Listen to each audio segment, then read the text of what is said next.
of female genital cutting, also known as female genital mutilation or FGMC. Type 1 is the partial or total removal of the clitoris. Type 2 is a partial or total removal of the clitoris and the labia minora. Type 3 is the narrowing of the vaginal orifice, then fusing the wound shut. They leave a small hole the size of a pinky finger to urinate and for menstruation. Once she has intercourse for the first time, it's up to the man to open her up again, which obviously causes a lot of pain and bleeding. Type 4 includes all other harmful procedures to the female genitalia for non-medical purposes. For example, piercing, burning, or incisions. So many women have and continue to experience both sexual and reproductive health issues as a result of this. Some of the effects could include complications during their menstruation, UTIs, hemorrhage, and infections so severe they cause death. In an effort to end FGMC, there are communities worldwide that are working hard to eradicate the practice. This involves having conversations about the dangers involved. All types of FGM are still common in many African countries. For the latest edition of our street debate, our reporter Edith Kimani travels to the town of Narok in Kenya. There in Kenya's Maasai region, many young women are still expected to undergo this painful procedure. She speaks to a young woman about what she went through and confronts her mother who forced her to be cut.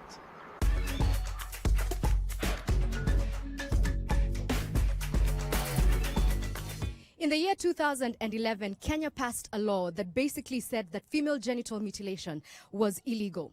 Despite this, it's still being practiced across the country and even here where we are in Narok County. And we want to investigate why. And I'd like to begin with Selina, who's actually a member of this community and an activist. I know for a fact that you had said to your mother that you didn't want to undergo this, right? And she forced you to. I think for me, my mom, of course, she wanted me to grow up like a normal Maasai child, girl child.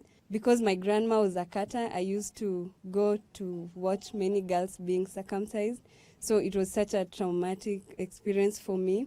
And I kept telling my mom that it's something I never want to go through. So she didn't think that my decision or my choice counted. So she went ahead and decided for me. They even planned a surprise ceremony. And upon coming home from visiting my uncle, everything was set. And I found a group of women and they just locked me in and forced me into it. So Mama Leposo, we've just heard from your daughter that you forced her to get FGM. Why did you do that?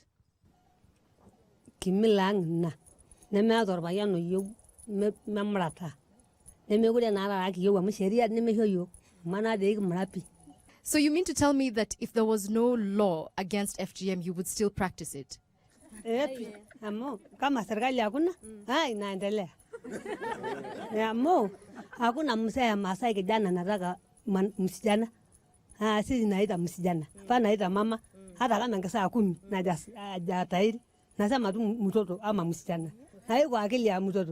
So let me ask the men in this community. We have some very good-looking Morans here. Daudi, kama mwanamume wa Kimasai, unaweza ukaoa mwanamke ambaye hajakatwa? Mbona? Sitaki kwa sababu ni msichana hajatahiri. Kwetu kwa Kimasai ndio tunaita hivyo. But Sadia, we're talking about a harmful practice here. What are the long-term effects of FGM? What have you had to contend with psychologically? FGM is not something that ends with the day you are cut. It's something that follows you for a lifetime. 2 hours after the cut, you start shivering, you start feeling fever, your body temperatures rise, so you can contract infections. Those are the short terms. After you are now mature, even the menses coming out is a challenge. Another thing is that once you are married again, you go through a process called de-infibulation.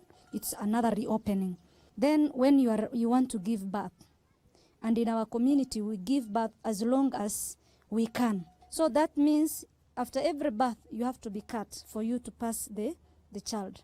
Yes. All right, we're also hearing from all these women who've undergone FGM that it does cause complications, that it's harmful. So do you want another one of your daughters to go through that?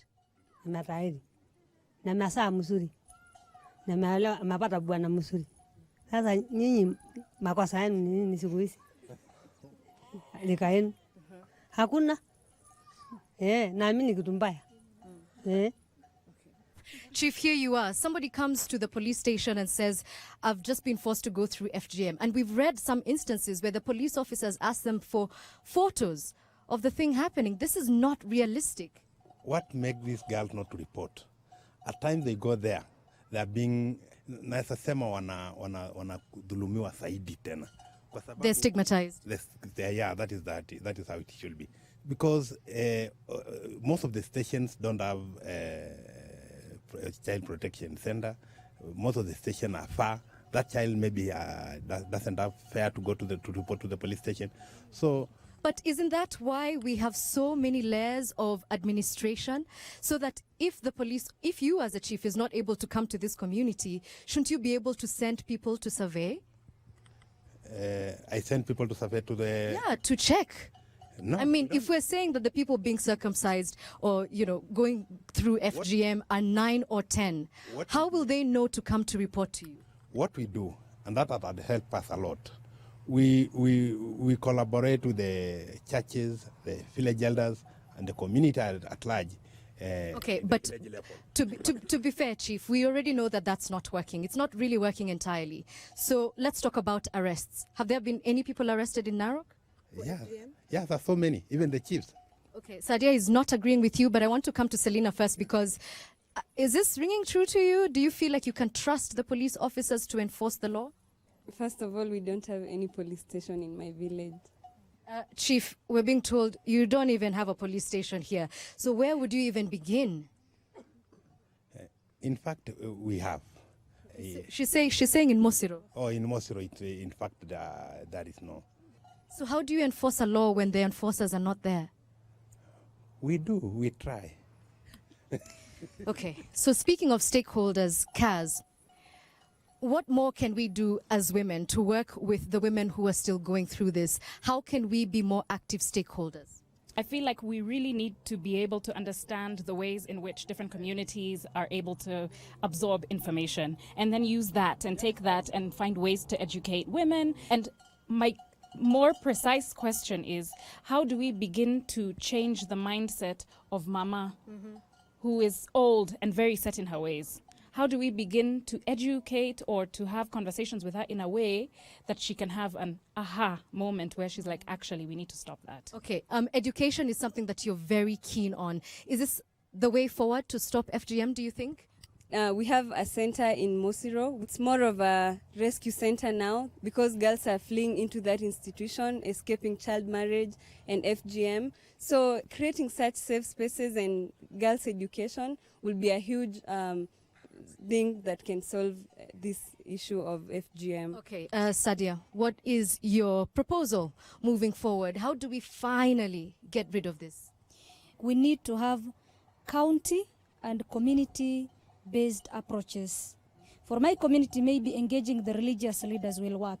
For the Maasai, maybe alternative rite of passage might work, because these people have values attached to FGM. So how do we delink FGM from religion? How do we delink FGM from culture? What are the political leadership doing about it? Our female politicians to begin with.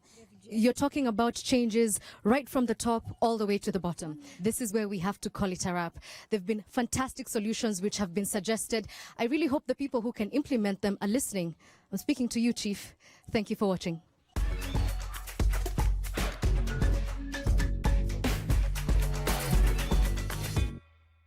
Raising awareness is the best way to cause lasting change. And in Ivory Coast, that is exactly what some young people are doing. They've created a radio program, and on this program, they discuss all manner of taboo topics like rape, abortion, and FGM. 18-year-old Grace Deru has been a junior reporter for 6 years. She lives in Abidjan, the capital of the Ivory Coast. In her society, women do not have the same rights as men, and certain topics like female genital mutilation simply are not talked about. But Grace doesn't shy away from tough topics. Today's radio report is about abortion. People don't talk about it. The thing is a thing to keep secret from their families, which kills a lot of young girls. It's a bit complicated to talk to people about abortion, but I'll do my best to convince them. It's a topic we have to interrogate. The subject is taboo in the Ivory Coast because many people consider it murder or interference with God's will. Many abortions take place in secret, without medical support, and under hygienically unsafe conditions. Grace wants to open the conversation.